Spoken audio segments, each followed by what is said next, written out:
Okay, we have a few big things that we do extra in between learning Allegro and perpetual motion. The first major thing is that we move to what I call a professional bow hold. So right now they've been having this really great bow hold like this, and now we're going to move their thumb inside their bow.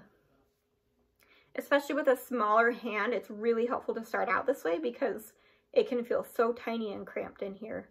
But now that they're really comfortable with that, what we're going to do is we're going to move the thumb into the cave.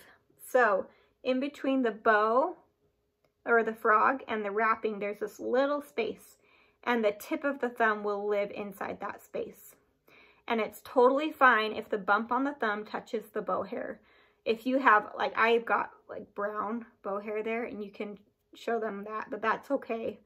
But we don't want to touch the rest of the bow hair.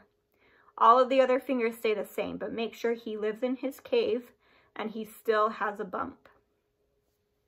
They usually freak out a little bit to have to try that, and then after like 1 or 2 weeks, it feels totally normal. So help them, and you know, help encourage them that it's not that scary.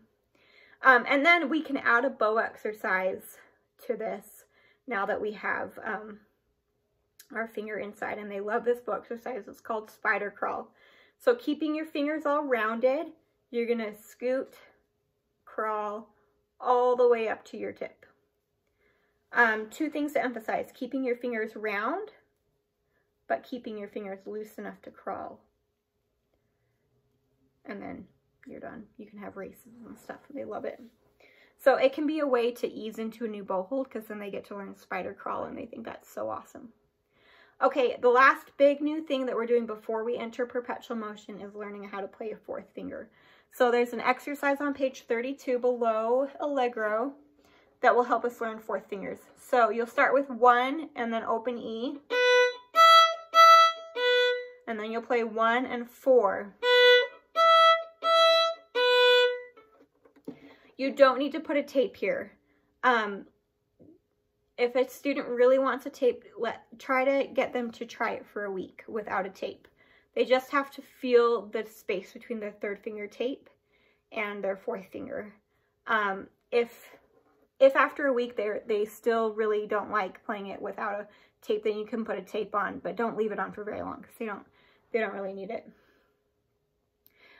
So just help them get comfortable. If a student's hand or arm is so tiny and pinky is so short that they can't reach it, teach them to swing their elbow around a little bit for their 4th finger and then to come back for all their other notes.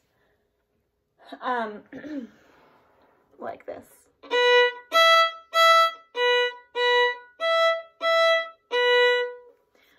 I have to do that when I play, so I tell them it's not a bad thing.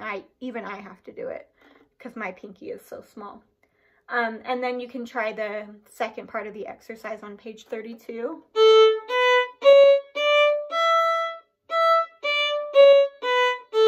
can do that in any rhythm, any order, anything, just to get comfortable playing with a 4th finger. So those are your 3 really big extra things: professional bow hold, spider crawl, and using your 4th finger.